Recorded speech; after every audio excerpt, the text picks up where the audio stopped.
PTI के अरकान Sindh assembly ने इस्तीफे इमरान खान को पेश कर दिए हैं। अली जैदी और खुर्रम शेख जमान की क़यादत में सिंध की पार्लिमानी पार्टी ने जमान पार्क लाहौर में इमरान खान से मुलाकात की।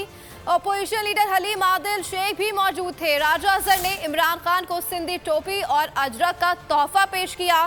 सिंध में पीटीआई पार्लिमानी लीडर खुर्रम शेख जमान ने कहा कि 26 इस्तीफे इमरान खान को दे दिए हैं।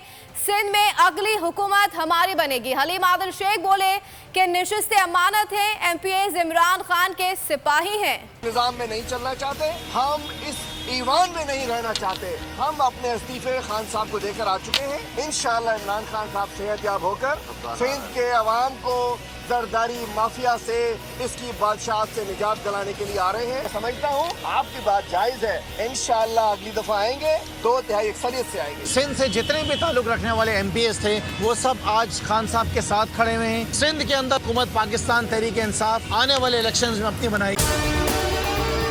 अगर आपको हमारी ये वीडियो पसंद आई है तो लाइक पर क्लिक कीजिए।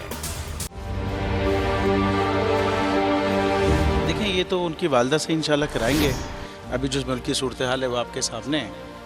हकीकी सहाफ़त का अरशद शरीफ एक, मैं समझता हूँ, बहुत बड़ा हकीकी सहाफ़त का लंबरदार था और हक से 1 इंच नहीं हटा, बल्कि जान देनी पड़ी तो जान दे दी उसने।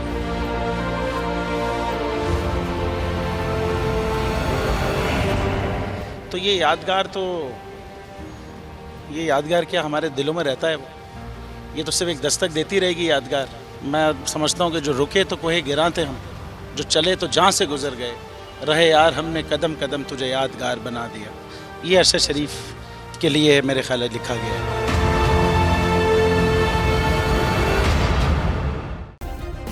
सब्सक्राइब करें और बेल दबाएं ताकि कोई खबर रह न जाए।